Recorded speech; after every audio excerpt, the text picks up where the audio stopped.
Welcome back to American Medicine Today. We're discussing quite a hot topic about hospital loan ultimatums. Why is this touching such a button with you?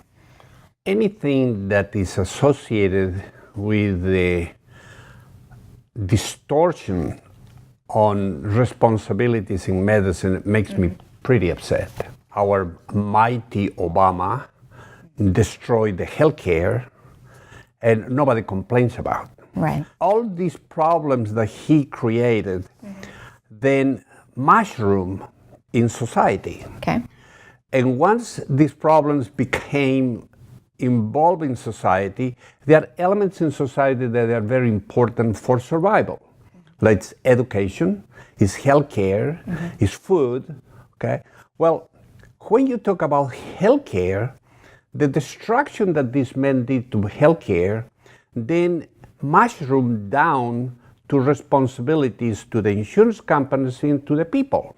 And then something that we never had in the past that was called the out-of-pocket type of responsibilities from the part of the insurance, the deductibles become now an issue that fall directly on the community, on the people, instead to be responsible for the insurance.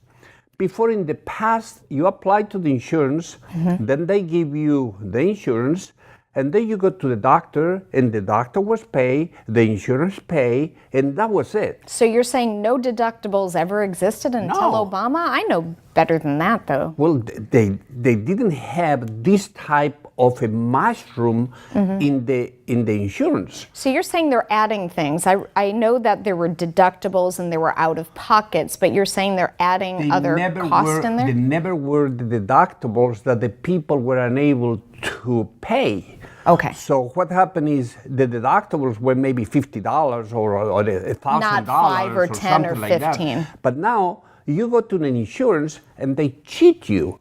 They give you an insurance and they said you are insured, but if you go to the doctor and you need to have surgery or whatever the service, you need to pay $20,000 on deductibles, and then you need to pay a copay. Okay, so you're talking more about Obamacare and this false sense of insurance. It's happening in every insurance is now with the divisions of very short type of an insurance. Okay. And those insurance they offer to you, and you go, I cannot pay $700 a month. Oh, don't worry about it. Get an insurance, you pay $50. Right. But when it you covers go to the nothing. doctor, covers nothing. Right. And then you go there, and the doctor goes, your copay is $100, and your deductible is $12,000, and you go and cough like crazy. What I'm going to do about it. Right. I understand that, but you and I had very different and very strong opinions about what this topic is.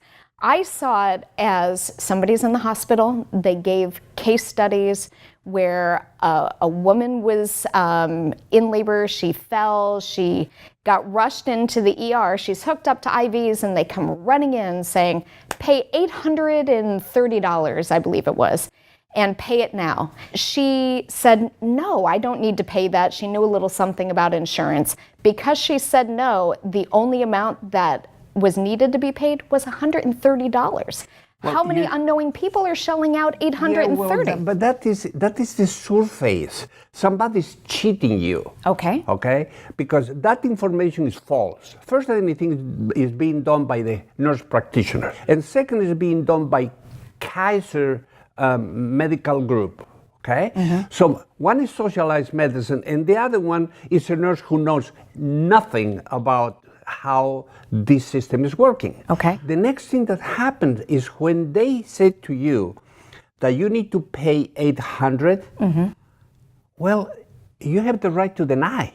The way that is described in this article is false. We deal with insurance every day. Okay. Okay? And when a patient comes to you or comes to our practice, the first thing it is, do you know what insurance you have? And the person goes, we have a United Healthcare. Sure. Okay. Then you go, okay, what type of United Healthcare do you have? That didn't happen that before. you have 20 different types of United, or more types of United. One is the regular United Healthcare that covers you. Yes. If you are a person who knows that, you can tell immediately the person who is coming to you to offer you how you're going to pay your bill. Sure. You can say, I have a great insurance, don't worry about it. Then another patient comes, the same United. Right. And then you go, okay, you have a situation when your deductible is $12,000. Right. And your copay is $300. You have a horrible insurance. So then the people comes directly to you and said, we do have a program to help you to pay your deductibles because you are in a bad shape, you're in a hospital, you just have an accident, Sure. and somebody needs to pay for. That is not creating an issue that they are not going to help you. Sure. It's creating an issue that great percentage of these people who has bad deductibles, they never pay. Part of where you and I disagree is in these particular cases that we're talking about here, you say they're fake. I say, well, wait a minute. The lady said she was hooked to an IV. They were pretty much demanding she pay on the spot, and she went, you're going to run my insurance. I'm going to get the bill back from my insurance, and then we'll talk. And it went from $830 to $150. The person who came to talk to these people was poorly trained. Okay. All right? Was a representative of the hospital who probably... So it was the representative The that was to representative blame. of the hospital was poorly trained. Sure. She should come over there and say, your deductible is $300 and your copay is $50. You don't need to pay anything. That is the way they need to approach. Correct. But this woman is making an issue because somebody with a poorly trained knowledge of collections in a hospital came and said you need to pay $800 because everybody else is being said the same thing. Unfortunately, the hospital has the responsibility to train the things well, otherwise you don't have this type of information. Right. So it shouldn't be an impact and a bad reputation that's passed along to the doctors.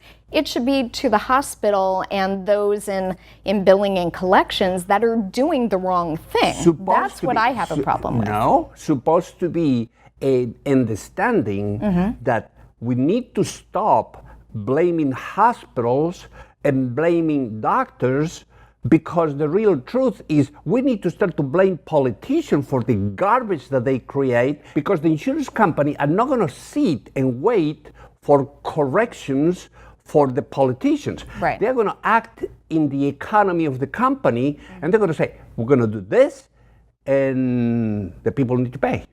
And this is why last year, $352 billion were paid in co-pays by the public. Never in the history that before. Because bad politicians create bad results, they go in vacation, and the rest of the country suffer the consequence of that stupidity. And then we go, doctors are greedy, hospitals are greedy. No, they're defending the right, because when you go there and you say, I have a copay of $12,000, and you don't pay those $12,000, it's being lost by the hospital. But the hospital doesn't go and tell the nurses, for example, they didn't pay the copay, so we're going to lose your salary, or you're going to reduce your salary. They need to behave business. So I guess the takeaway is make sure the politicians and insurance companies don't run your health care. Exactly. Make sure you check us out again next week, and thank you for watching American Medicine Today.